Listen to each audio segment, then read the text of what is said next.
সব কোরআন হাদিস, তখন কোরআন হাদিসের আলোচনা করছি না। না, এটাতে এনে এমন কিছু বলা হয় না, এটা আপনি ঘোলাটে করতেছেন। এটা সিম্পল, আমারে জ্ঞান দেওয়ার মতো আপনার কিছুই নাই। আপনি থেকে আমার শিখতে হবে না, আপনি আমার থেকে শিখবেন। আপনি আমারে কি শিখাবেন? আপনার শিখার মতো আপনার কিছু আছে? কি বলেন আপনি? আপনার এই মাহফিল আমার 14টা সিরিয়ালে থাকে, আপনি কি আমাকে শিখাবেন? আচ্ছা বলছি, বললে কি হয়েছে? একটা ভালো কথা বলছি, খারাপ বলছি? একজন আলেমের পক্ষে বলছি, আপনার পক্ষে আমি বলবো, সমস্যা কি? কি বলেন না বলেন?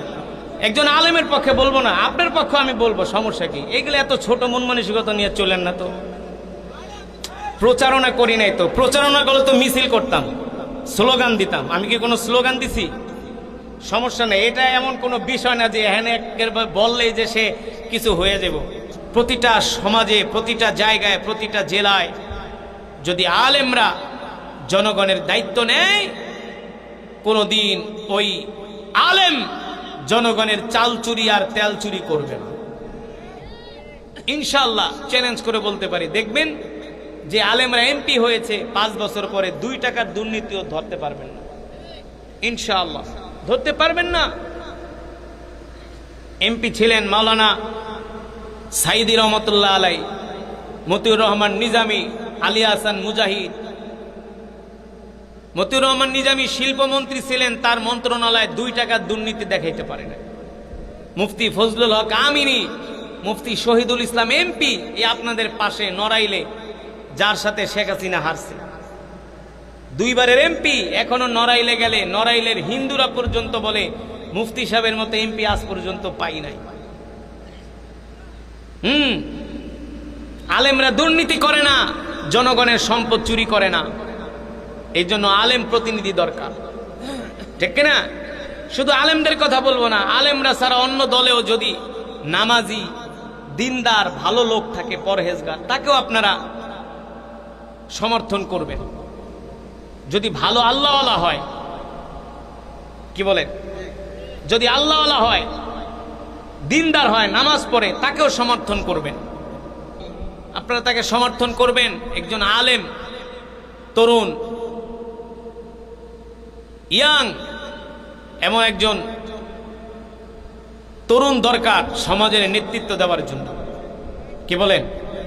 আপনারা তাকে সমর্থন করবেন, তাকে সহযোগিতা করবেন,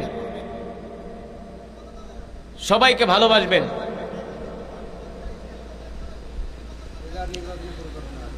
নির্বাচন না, মানে এমনি একজন আলেমের সম্বন্ধে বলছি, তাকে সহযোগিতা করবেন, তাকে আপনারা ভালোবাসবেন। একজন আলেম হিসাবে একজন আলেমের পক্ষে বলছি, এটা কোনো অপরাধ না। আপনারা যদি, আমি সবার কথাই বলছি যে নামাজি, দিনদার, আল্লাহওয়ালা, পরহেজগার, সবাইকে আপনারা ভালোবাসবেন, সবার পক্ষে থাকবেন। ওয়াজ করা শুধু দায়িত্ব না, অনেক কথা বলে আলেমের দায়িত্ব। শুধু এই ওয়াজ করলেই হবে না, সব বিষয় বলতে হবে। আপনারা 5 ওয়াক্ত নামাজ পড়বেন, আল্লাহর হুকুম মানবেন। বলছি তো, সবাই তো বলছি, সব কোরআন হাদিস, তখন কোরআন হাদিসের আলোচনা করছি না। না, এটাতে এনে এমন কিছু বলা হয় না, এটা আপনি ঘোলাটে করতেছেন। এটা সিম্পল, আমারে জ্ঞান দেওয়ার মতো আপনার কিছুই নাই। আপনি থেকে আমার শিখতে হবে না, আপনি আমার থেকে শিখবেন। আপনি আমারে কি শিখাবেন? আপনার শিখার মতো আপনার কিছু আছে? কি বলেন আপনি? আপনার এই মাহফিল আমার 14টা সিরিয়ালে থাকে, আপনি কি আমাকে শিখাবেন? আচ্ছা বলছি, বললে কি হয়েছে? একটা ভালো কথা বলছি, খারাপ বলছি? একজন আলেমের পক্ষে বলছি, আপনার পক্ষে আমি বলবো, সমস্যা কি? কি বলেন না বলেন? একজন আলেমের পক্ষে বলবো না, আপনার পক্ষে আমি বলবো, সমস্যা কি? এগুলো এত ছোট মন মানসিকতা নিয়ে চলেন না তো। প্রচারণা করি নাই তো, প্রচারণা করলে তো মিছিল করতাম, স্লোগান দিতাম। আমি কি কোনো স্লোগান দিছি? সমস্যা নেই, এটা এমন কোনো বিষয় না যে হ্যাঁ বললেই যে সে কিছু হয়ে যাব। এটা এমন কোনো বিষয় না। হ্যাঁ, এটা এমন কোনো বিষয় না, অসুবিধা নাই। গর্ব করে বলতে হয়, সাতক্ষীরা জেলার 4টা আসনে 4 জন সংসদ সদস্য প্রার্থী, আলহামদুলিল্লাহ আলেম। এই জন্য আপনারা খুশি না বেজার? 4 জনই আলেম। আমি চ্যালেঞ্জ করে বলতে পারি, আলেমরা যদি এমপি হয়, মন্ত্রী হয়, রাষ্ট্র পরিচালনা করে, আলেমরা কখনো জনগণের 2 টাকা মেরে খাবে না। আলেমদের প্রশংসা করেছেন কে? স্বয়ং আল্লাহ করছে। ইন্নামা ইয়াখশাল্লাহ মিন ইবাদিহিল উলামা, আল্লাহ নিজে বলছেন এই জমিনে কোন সম্প্রদায় যদি আল্লাহকে ভয় করে তারা হলো আলেম। আল্লাহ রাসূল বলছেন ইন্নাল উলামা ওয়ারাসাতুল আম্বিয়া, উলামায়ে কেরাম হলো নবীর ওয়ারিস। আপনাদের কথা আল্লাহ কোরআনে বলে নাই, আলেমদের কথা বলছে, আমাদের কথা বলছে। আলেমরা যদি অপরাধ করে আল্লাহ হাসরের ময়দানে তাদেরকে বিচার করবেন পর্দার আড়ালে নিয়ে। কোথায়? পর্দার আড়ালে আলেমদেরকে আল্লাহ বিচার করবেন, আপনাদের সামনে না। হ্যাঁ, আলেমদের বিরোধিতা করে লাভ নাই, কোনো লাভ নাই।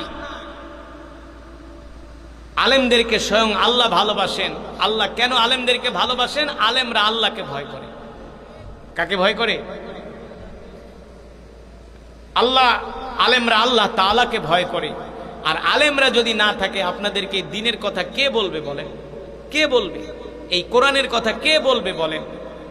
কেউ বলবে না।